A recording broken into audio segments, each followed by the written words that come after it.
Okay, so the Eagles defense is set to see some major changes coming out of the bye week, as after some massive struggles early in the season, it seems like Vic Fangio could possibly be set to make some big adjustments to their strategy that could save them moving forward. And it also seems like they're going to make a change at the slot cornerback position, as a rookie seems set to take the reins. Plus, the Birds just officially got some key players back from injury, including safety Sidney Brown, who sent a message just ahead of his return. And also, why is it seeming like Jalen Hurts could potentially be set up to bounce back moving forward, along with the rest of the Eagles offense?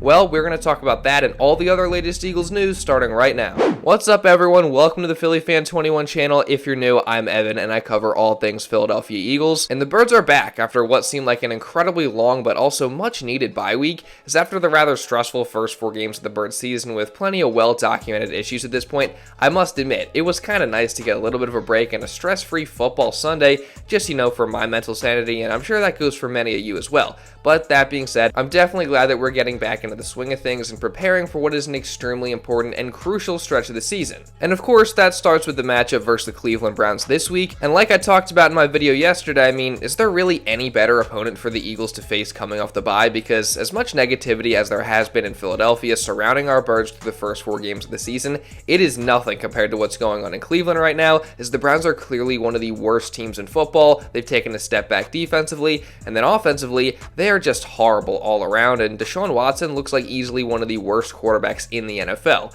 which really sucks for the Browns just considering how much they're paying him. And it's even to the point where the question is being asked of whether Watson should be benched, as with the Cleveland offense really not being able to get anything going with him at the helm, a switch to the veteran Jameis Winston probably wouldn't be the worst thing in the world and a possible way to ignite a spark. However, Browns coach Kevin Stefanski shot down any rumors of a quarterback switch after their loss to Washington, confirming that Watson would remain the starter. So, as I said yesterday, this is a golden opportunity for the Eagles defense to capitalize on Watson's struggles by generating some pressure, getting some sacks, and maybe creating some turnovers as well. Now, the one piece of positive news for the Browns offense is that they will more than likely get their star running back Nick Chubb back after a long recovery period since his gruesome leg injury early last season, so that's definitely a great thing. Now, Chubb returned to practice last week, but obviously didn't play, but now it seems like he's set to possibly make his debut against the Eagles, so maybe he could provide a boost to their offense, but I would have to imagine that he's going to have a limited role if he does play, since he just hasn't played for so long, and there's really no need to rush him back, so we'll see what happens in regards to Chubb this week, and if/how much he plays. And the same can be said about the Eagles' second-year safety Sidney Brown, who, after a long recovery himself from an ACL tear, now seems set to return this week as well, as the Eagles have officially opened both his and rookie wide receiver Anaya Smith's 21-day practice window, so they'll be both back out on the field this week in preparation for this matchup. And again, as I've said in the past, I'm going to be very, very excited to watch what Sidney Brown is able to do in whatever role they give him, and also just see what role they put him in, as I think he's a very good quality player who has a lot of talent, and I also really like the way he plays, as he's a guy who plays super fast and very aggressive, which is something that I think the Eagles defense does need. So hopefully Vic Fangio finds a way to utilize him where he's able to make an impact. And like I talked about last week, Fangio himself seems excited to get Brown back, although he made it clear that they are more than likely just going to ease him into things. We'll see. We're excited to get him coming back. We all have to have some patience, which I know isn't a big virtue amongst any of us at this time of the year. The guy hadn't played any football since his injury, I believe was first week of January last year. Here we are, it's going to be in October. And, his OTAs and training camp are going to have to be squished together fast, and which he is ready to do mentally and emotionally. But we have to be careful ourselves to not overdo it with him, but overdo it from a physical standpoint and an expectation standpoint. Yeah, I think he's a good football player that brings energy. I think he's a good tackler.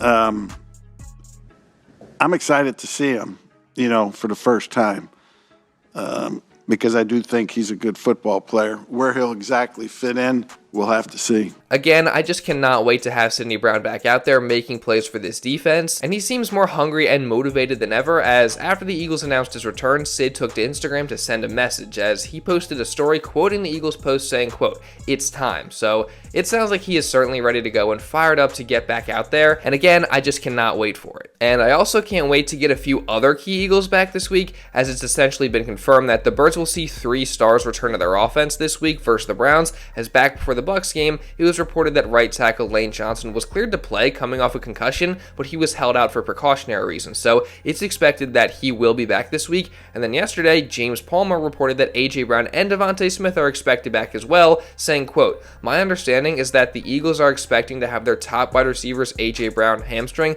and DeVonta Smith concussion back this week versus the Browns." So that is certainly fantastic news, and I think there's no denying that the offense should be much better than they were last week, and also than they were these past 3 weeks with AJ out. And of course, game planning and coaching do have a lot to do with it, but that stuff also changes depending on the personnel you have. And again, there's just no debating that getting back players of AJ Brown, DeVonta Smith, and Lane Johnson's caliber is going to give a massive boost to the offense. So at least my hope is that we see an offense much closer to what we saw in week 1, where the Eagles move the ball consistently and put up 34 points. However, one thing the Eagles are going to have to do better offensively than they did even in that game is start faster, as the Birds still have yet to score a first quarter point all season, which is just insane, making them the only team in the NFL that hasn't done that yet. And there's several reasons for this, one being that the coaches just simply have not done a good enough job during game planning and scripting these early drives, as obviously what they've done so far has not worked.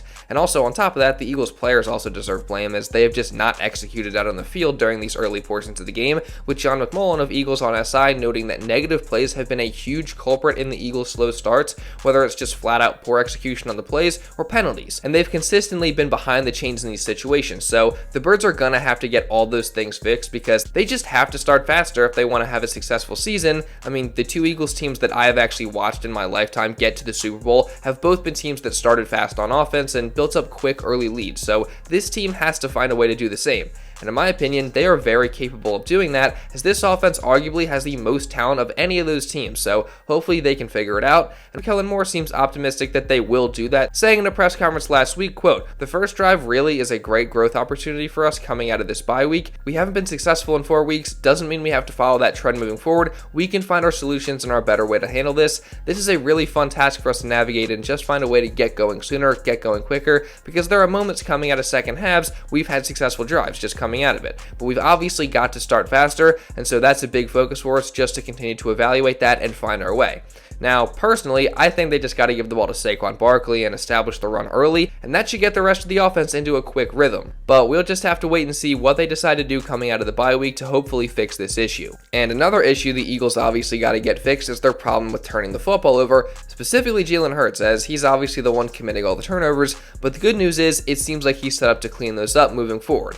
And don't worry, we're going to get into that and so much more in just a minute, but real quick, I do want to say, if you are enjoying this video and don't want to miss any other Eagles coverage or content just like this coming throughout the entire season, then make sure you subscribe, and also really importantly, turn on notifications so you're notified instantly when one of these videos is uploaded. I think that's a win-win for the both of us, because not only do I get more people consistently watching these videos, but you don't miss any other Eagles content or coverage just like this. So again, subscribe, turn on notifications, and also drop a like. Let's see if we can get to 600 likes on this video. And now, with all that being said, let's get back into the video. So as I was saying, Jalen Hurts just absolutely needs to clean up the turnovers moving forward, as he's actually in the worst 4-game stretch of his entire career, as he's technically turned the ball over 7 times in these last 4 games, and he's also had a turnover in each of the last 9 games, which is just unacceptable and not a sustainable way for him and the Eagles to win football games. So something's got to change. Now, this is purely speculation, but part of it, I think, has to do with maybe him not fully trusting the coaches at certain times and just the positions they're putting him in, so he tries to do too much and holds onto the ball and attempts to make plays that just aren't there. And also, not having your top offensive weapons obviously certainly hurts, and I think it's clear that he just didn't trust the other guys that were out there at receiver this past game, which admittedly is 100% on him, and in the future, if they don't have AJ or DeVonta, he's going to have to trust those other guys. But the good news is that he's going to get both of those guys back this week, so hopefully with that in mind and with the coaches hopefully making adjustments to their offensive strategy and game planning, Hurts should be set for a bounce back effort this week where hopefully he doesn't turn the ball over and he can start to really get back on the right track. And hopefully the defense can also start to get back on the right track, as after that horrible performance they had down in Tampa and really just all the struggles they've had to begin the season, they are in desperate need of a bounce back, because if they continue to play the way they have early in the season, then it's a given that they just won't accomplish what they want to accomplish this year. And really, it's been almost just the same story that it has been for a while now with this Eagles defense, and that they just die by 1,000 paper cuts by letting up all these short, quick passes and allow teams to move the ball up and down the field consistently. But now this year, another problem that has been added to the defense is that the defensive line has struggled to both stop the run and get pressure on the quarterback. But the good news is that the Birds defense is very capable of doing those things and stopping the quick game, but they just have to make the adjustments necessary to do it. I mean, we saw in week 3 where the Eagles defense was able to shut down a Saints offense that was on fire to begin the year, so they just have to find a way to put together performances like that consistently. And defensive coordinator Vic Fangio's recent history suggests that they will find a way to turn things around on defense. As PFN's Anthony DeBono recently highlighted, quote, "Through the first 4 games with Vic Fangio as defensive coordinator in 2023, the Dolphins allowed 29.7 points per game and 382.5 total yards per game. In Miami's remaining 13 regular season games, the Dolphins allowed 20.9 points per game and 301 yards per game. This is encouraging considering Philadelphia's slow start through the first 4 games with Fangio as DC in 2024. In the first 4 games of the regular season, the Eagles allowed 24 points per game and 365.8 total yards per game. Considering the team's relatively weak remaining schedule, Fangio's defense could bounce back coming out of the bye week. So we'll see if Fangio made the necessary adjustments during the bye weekend, if the defense is able to bounce back moving forward, because they certainly need to." And something else that I think is really going to help is just getting Cooper DeJean out on the field as the starting slot cornerback, which it seems like it's trending in that direction just based on Vic Fangio's comments last week that I covered in a previous video. And I think this is a good move for the defense because Avonte Maddox just really has not been good enough in the slot so far this year, and DeJean is a super talented young player that I think can make a serious positive impact, so I just cannot wait to see what he's able to do whenever they do put him out on the field. Again, it seems like we could be trending towards that this week, but whether it's now or later in the season, again, I just cannot wait to see it. And you guys already know that I'm going to be covering all the news leading into this week's game, as well as just all the other Eagles news throughout this entire season. So again, if you don't want to miss any of that, make sure you subscribe and also really, really importantly, turn on notifications. And also drop a like to show some support if you did enjoy this video. I would really appreciate it, and it really does help me out a ton. Again, let's see if we can get to 600 likes on this video today. And also, just leave a comment down below regarding anything that I talked about in this video. And if you want to watch another video going over how this could be Nick Sirianni's last chance with the Philadelphia Eagles, you can check this out right here. And now with all that being said, that's pretty much all I got for this one, guys. So thank you all so much for watching, and I'll see you in the next video.